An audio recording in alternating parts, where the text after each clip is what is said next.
수능이 끝나면 뉴스에서 가장 많이 나오는 게 뭐냐면 이번 수능이 얼마나 어려웠는가예요. 수능이 어려우면 공부를 많이 한 학생에게 유리할 거고, 수능이 너무 쉬우면 공부를 많이 한 학생에게는 조금 불리할 거예요.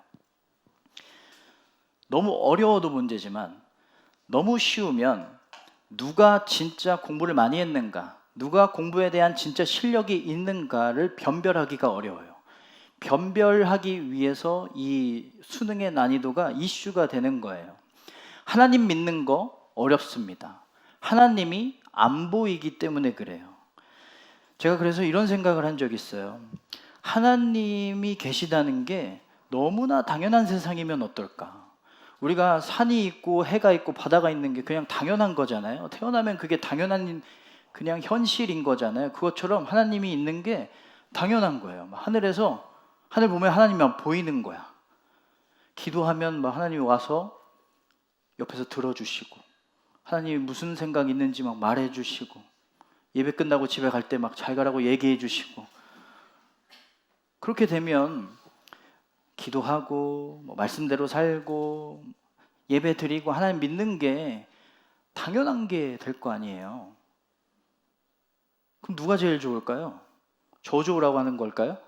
하나님이 제일 좋으실 거잖아요. 누가복음 15장 7절을 보면 죄인 한 사람이 회개하면 하늘에서는 회개할 것 없는 의인 99으로 말미암아 기뻐하는 것보다 더하니라.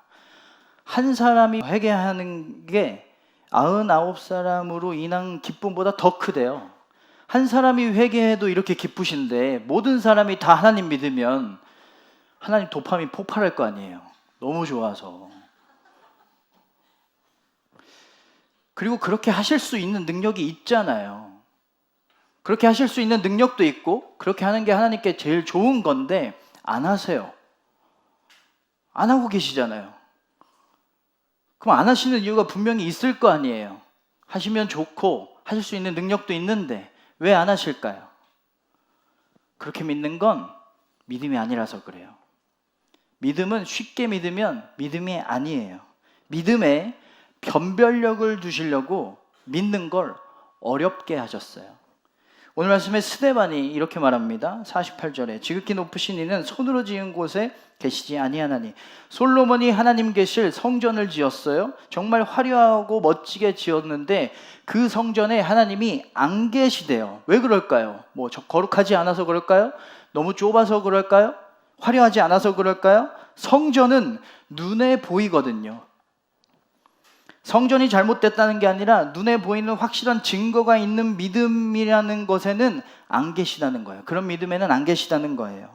모세가 하나님 만나러 시내산에 올라갔어요. 한참 동안 안 와요. 그걸 기다리가 이스라엘 사람들이 조급해져가지고 하나님도 안 보이고 모세도 안 보이니까 금송아지를 만들었어요. 그리고 그거 보고 하나님이래요.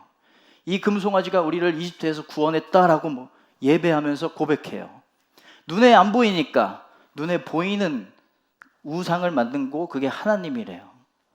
우상과 하나님의 차이는 보이냐 안 보이냐예요.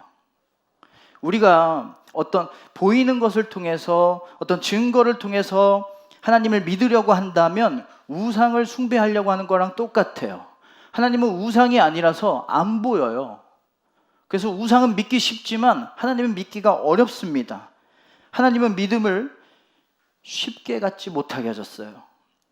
믿음을 변별하시려고. 누가 진짜 믿음이 있는지를 보시기 위해서 믿음 갖는 걸 어렵게 하셨어요. 진짜 믿음이 있어야 보이지 않아도 믿는 게 진짜 믿음인데 이 진짜 믿음이 있어야 복을 받을 수 있거든요. 이 진짜 믿음이 있어야 은혜 받을 수 있거든요. 보이지 않게 하셨다는 건 복 받으라는 거예요. 보이지 않아도 믿으라는 건 은혜 많이 받으라는 거예요. 그런 믿음이 은혜를 받고 복을 받을 수 있으니까. 진짜 믿음이어야만 은혜를 받을 수가 있으니까. 그래서 여러분, 믿음은 순수해야 합니다. 순수는 아무것도 첨가되지 않은 걸 말해요. 물이 99인데 독이 1이면 그건 물이 아니라 독이죠. 아무것도 첨가되지 않아야 진짜 물이에요. 우리의 믿음이 조건이 있어야, 납득이 되어야, 이유가 있어야 증거가 있어야, 이해가 되어야 믿는 거라면 그건 진짜 믿음이 아니라는 거예요. 이거 해 주셔서, 이거 해 주실 거라서, 이거 해 주실 것 같아서, 이거 아니어도 하나님을 믿는 게 진짜 믿음이에요. 날 위해서 기도하지 말라는 게 아닙니다. 기도해야죠. 기도 열심히 해야 돼요. 그런데 그 기도의 결과에 상관없이 하나님을 믿어야, 조건 없이 하나님을 믿어야 그게 진짜 믿음이라는 거예요. 우리가 믿음이 흔들리는 이유는 믿음을 갖게 하는 동기를 믿음을 유지하는 동력으로 써서 그래요. 믿음을 갖게 하는 동기들이 있어요. 모태신앙, 기도 응답, 건강의 회복, 마음의 위로, 좋은 사람. 그런데 이건 다 동기에서 끝나야 돼요. 사람 때문에 교회를 다니면 사람 때문에 교회를 안 다니게 돼요. 마음의 위로를 받아서 교회를 다니면, 하나님을 믿으면 마음이 흔들리면 믿음도 흔들립니다. 건강이 회복돼서 하나님 믿었어요? 또 아프면 흔들릴 수밖에 없겠죠. 믿음의 동기에서 멈춰야 돼요. 믿게 된 이유와 믿고 있는 이유가 같은 답이면 안 돼요. 믿음의 동기와 믿음의 동력이 같으면 안 돼요. 그러면 믿음의 동력이 뭘까요? 절대 흔들리지 않고 한 번도 변하지 않은 절대 진리 위에 우리의 믿음을 세워야 흔들리지 않아요. 하나님의 사랑입니다. 하나님의 사랑은 순수해요. 아무 조건 없이 우리를 사랑하시거든요. 그래서 그 사랑 위에 우리의 믿음을 세워야 우리의 믿음도 순수해지고 흔들리지 않게 될 수 있어요. 왜 하나님을 믿는가의 답이 문제를 해결해 주시니까, 부족한 걸 채워 주시니까, 물론 그것도 해 주시지만 아무 조건 없이 사랑을 주셔서 나도 조건 없이 하나님을 믿는다가 되어야 됩니다. 우리는 약해서 하나님을 찾을 수밖에 없고 하나님께 도움을 구할 수밖에 없어요. 그리고 그렇게 하는 걸 하나님이 좋아하세요. 하나님 찾는 거. 근데 그건 동기일 뿐이에요. 하나님을 찾고 하나님을 바라보고 하나님을 의지하게 되는 동기일 뿐이지 하나님을 사랑하게 하는 동력이 될 수가 없어요. 믿는 이유가 하나님의 사랑 말고는 없어야 됩니다. 그게 순수해요. 1살 아기와 엄마 사이에 유리를 놓고 그 유리 중간에다가 낭떠러지처럼 보이는 것을 이렇게 해놨어요. 보이게 해놨어요. 아이가 기어가다 보면 낭떠러지가 있는 것처럼 보이는 거예요. 그리고 그 아기가, 1살짜리 아기가 엄마를 향해서 기어가게 했거든요. 처음엔 낭떠러지를 보고 너무 놀라서 무서워서 다시 돌아가요. 그 다음에 엄마가 저쪽 반대편에서 아기 이름 부르면서 웃으면서 아기를 바라보니까 아기가 그 다음에는 낭떠러지 보지도 않고 엄마 보고 망설임 없이 건너갑니다. 뭘 보느냐? 엄마를 보느냐, 낭떠러지를 보느냐에 따라서 결과가 달라졌어요. 우리는 하나님한테 시력을 요구해요. 하나님, 내가 가야 할 길 보여주세요. 하나님의 뜻 보여주세요. 하나님, 이 상황에서 가장 좋은 선택, 좋은 방법 나에게 보여주세요. 시력을 요구하는데 하나님은 우리에게 시선을 요구하세요. 보이지 않아도 시력은 내가 좋으니까 그 시선을 나에게 둬야 돼. 나만 바라봐야 돼. 선명하게 보이는 거 없어도 분명하게 나를 바라봐야 돼. 우리에게 시선을 요구하고 계세요. 시선이 순수해야만 합니다. 원하는 거 바라보지 않고 어려움 바라보지 않고 하나님만 바라봐야 돼요. 잘 믿는다는 건 뭔가를 안 보이던 것을 잘 보는 게 아니라 잘 보는 분을 보는 거예요. 하나님만 바라보는 게 믿음이에요. 방법이 보이고 어떤 선택, 어떤 내가 가야 할 길 보는 그런 시력이 좋은 게 좋은 믿음이 아니라 시선이 좋아야 좋은 믿음입니다. 보이는 거 없어도 하나님을 바라보는 게 좋은 믿음이에요. 여러분 가끔 그럴 때 있죠? 거울샷 보고 사진 찍었는데 너무 잘 나왔어? 근데 그거 인스타에 안 올린 적 있죠? 보통 왜 그래요? 거울이 더러울 때 그렇지. 거울이 더럽고 창문이 더럽고 안경이 더러우면 봐야 될 것을 못 봐요. 우리의 믿음도 조건이 끼어 있으면, 조건이라는 먼지가 끼어 있으면 하나님을 바라보지 못하게 됩니다. 순수하지 않으니까. 그러면 하나님 너무 이기적인 거 아닌가요? 보이는 것도 없이, 조건도 없이 믿으래요. 아니에요. 우리가 더 이기적이에요. 하나님은 먼저 이미 우리를 조건 없이 사랑해 주셨어요. 내가 잘나고 내가 쓸모 있어서 십자가에 달리신 게 아니에요. 우리가 지금 당연하게 여기고 있는 그 모든 것들이 하나님이 나를 조건 없이 사랑하신다는 것의 증거입니다. 여러분, 기도할 때 하나님이 넌 죄인이니까, 너 죄 많으니까 너 그 기도 그만해, 네 기도 안 들어줄 거야 라고 하신 적 있어요? 우리가 예배 드리러 오는데 하나님이 너는 믿음 없으니까 예배 드리지 마, 막으신 적이 있나요? 우리가 찬양할 때 넌 믿음 없으니까 네 찬양 안 들을 거야, 찬양 못하게 하신다고 하실 때가 있나요? 한 번도 없잖아요. 자유롭게 하고 있잖아요. 오히려 하나님이 권하시잖아요. 원래 같았으면 죄인은 하나님 앞에 얼씬도 하지 못해요. 대제사장조차도 지성소에 들어가려면 자기의 죄를 해결해야만 했어요. 안 그러면 바로 죽습니다. 하나님을 우선시하지도 않았고 하나님을 위해서 대단한 걸 이룬 것도 없는데, 늘 흔들리는데 날 언제나 기뻐하시고 나와 늘 함께 하신대요. 하나님을 위해서 뭘 한 게 없어요. 한 게 있어도 생명을 주신 것만큼에 비하면 아무것도 아니죠. 오히려 죄만 짓습니다. 오히려 믿음이 없어요. 그런 우리가 예배를 드릴 수 있다는 게 기적이에요. 그런 우리가 하나님께 은혜를 받는다는 게 기적이고요. 그렇게 죄 많고 거룩하지 않은 우리가 거룩하시고 흠없는 완전하신 하나님을 아버지라고 부르게 하시는 게 은혜예요. 그런 내가 기도를 하면 하나님은 찾으신대요. 어디가 좋을지, 언제가 좋을지, 뭐가 좋을지를 찾으시고 고민하시고 그것을 나에게 주신대요. 인도해 주신대요.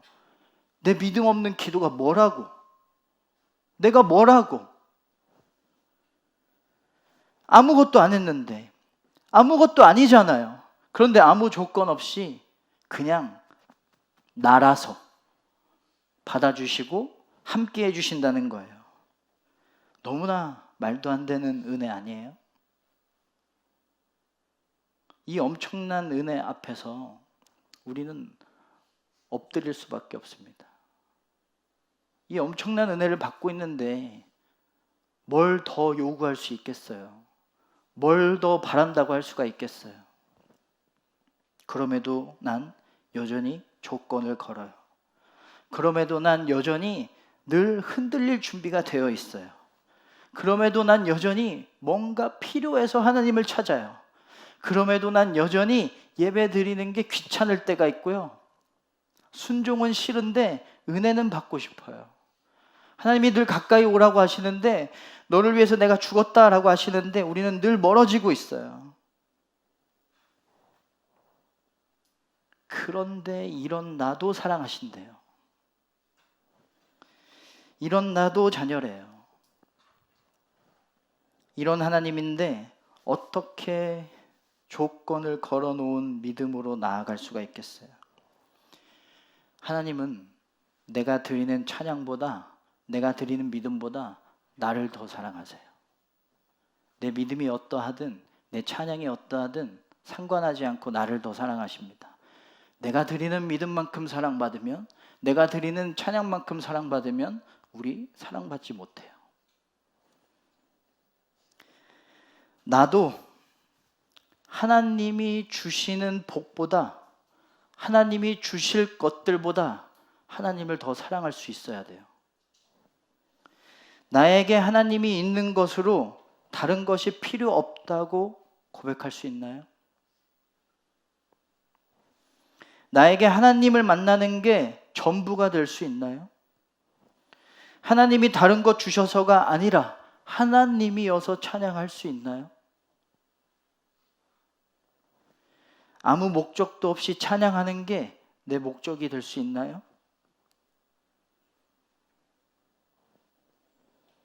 돌려받기를 원하지 않는 마음일 수가 있나요? 어렵죠. 잘 안 돼요. 사실 순도 100%의 믿음을 갖는다는 건 불가능해요. 그래서 우리가 뭘 해야 되냐면 순도 100%의 믿음이 이거고 내 믿음이 여기라면 이 중간을 겸손으로 채워야 돼요. 우리는 보통 내 믿음이 여기이고 더 잘 믿고 싶은 믿음의 수준이 여기일 때 이 중간을 뭘로 채우냐면 조건을 채워요. 하나님, 이 기도가 응답되면 제가 더 잘 믿어볼게요. 하나님, 이게 좀 잘 되면 제가 순종할게요. 하나님, 이게 이루어지면 제가 하나님께 감사해 볼게요. 조건으로 걸어요. 그런데 이 조건을 통해서 이루어진 믿음은 늘 흔들릴 수밖에 없어요. 동기일 뿐이니까. 우리가 여기에 이 중간을 겸손으로 채워야 돼요. 하나님을 순수하게 믿어야 되는데 제가 그러지 못해서 너무 부끄러워요. 하나님을 아무 조건 없이 이유 없이 하나님을 사랑해야 되는데 제가 그러지 못한 모습이 너무 죄송해요. 우리가 여기를 겸손으로 채우면 하나님이 그 겸손을 보시고 이렇게 말씀하십니다. 네 믿음이 참 순전하구나. 네 믿음이 정말 순수하구나. 하나님은 그 겸손을요 믿음 삼아 보세요. 왜냐하면 하나님은요 어떤 분이시냐면 우리를 과대평가하시는 분이거든요. 하나님이 십자가에 죽으실 때 우리가 의인일 때가 아니었어요. 우리가 죄인일 때 하나님이 십자가에서 죽으셨어요. 내가 여전히 죄가 많고 사랑받을 만한 모습이 없는데, 거룩하지 않은데 그 모습도 내가 죽기에 충분하구나 라고 평가하시면서 죽으셨어요.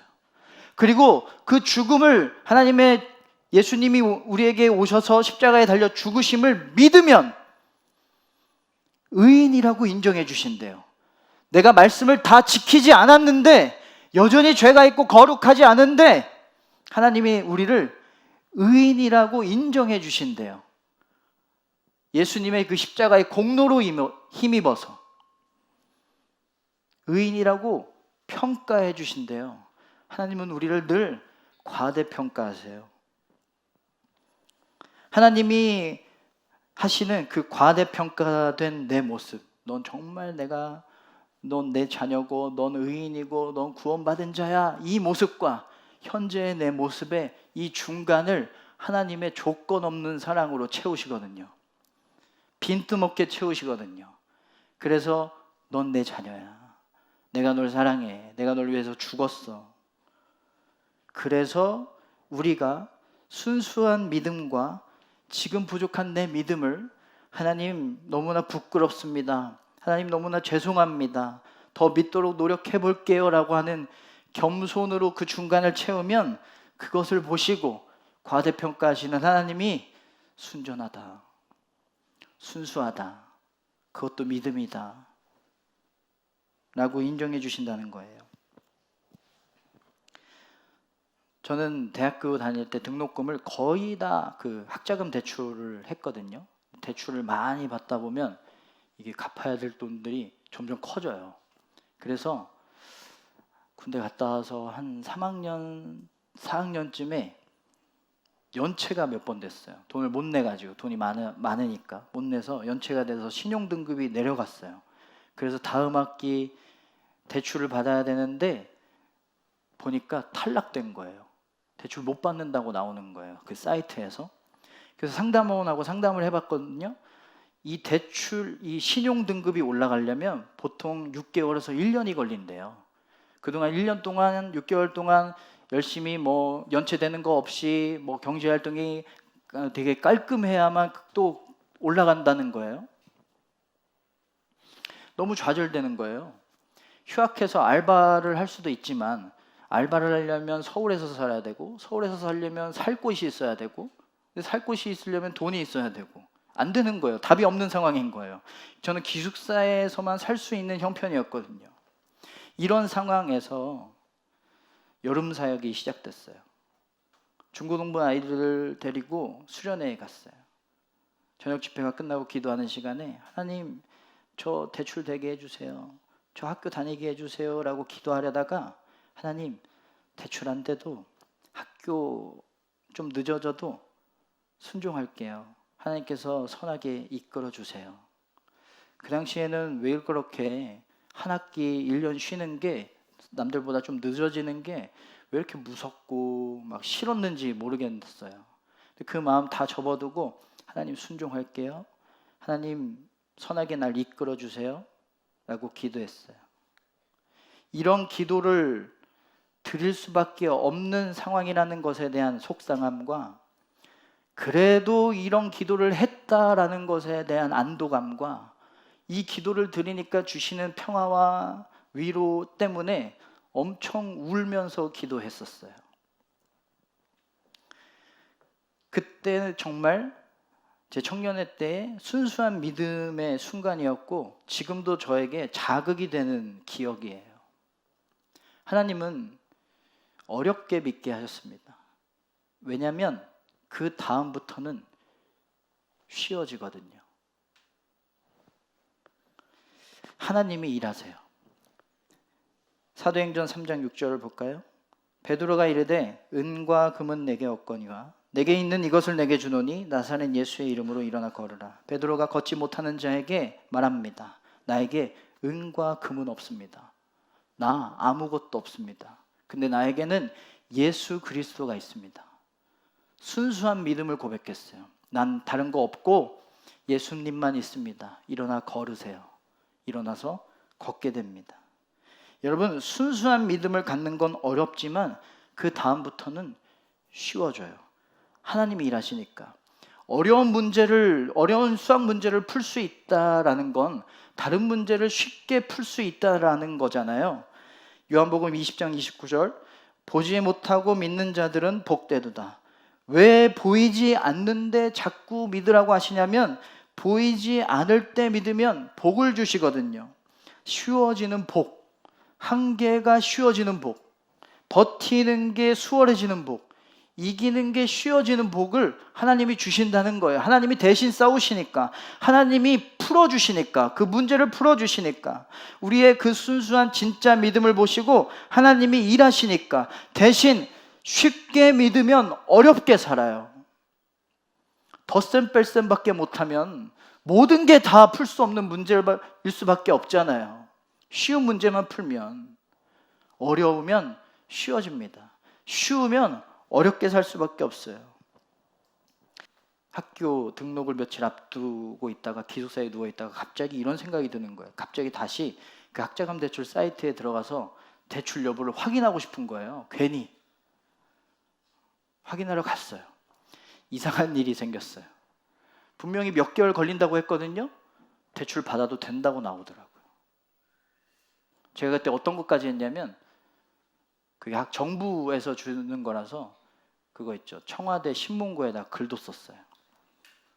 대한민국의 미래인 청년이 대출을 못 받아서 공부를 못하게 생겼습니다. 한 번만 대출하게 해주세요. 이제 연체 안 할게요. 막 이런 것도 썼거든요. 하나님 제 기도를 들으시고 정부를 움직이신 거예요. 쉽게 됐어요. 제 힘으로는 절대 풀 수 없는 일인데 하나님의 손 안에 들어가니까 쉽게 되더라고요. 오늘 말씀에서 순수한 믿음을 가르친 스데반은 유대인들에 의해서 죽임을 당하게 됩니다. 그때 스데반이 본 게 있어요. 56절 말하되 보라 하늘이 열리고 인자가 하나님 우편에 서신 것을 보노라. 스데반이 하늘에 계신 안 보이던 하나님과 예수님을 두 눈으로 봅니다. 순수한 믿음을 가졌더니 하나님의 일하심, 하나님의 살아계심, 하나님의 인도하심을 눈으로 보게 됐어요. 여러분, 하나님 한 분이면 충분합니다. 왜냐하면 그 하나님 한 분이 다 하시거든요. 모든 것을 다 하시거든요. 오늘 말씀 50절 모든 것이 다 내 손으로 지은 것이 아니냐. 하나님 손 안에 있다는 거예요. 모든 것이. 길이 안 보인다면, 뜻이 안 보인다면, 소망이 안 보인다면, 방법이 안 보인다면 안 보일수록 더 우리는 순수한 믿음을 가져야 돼요.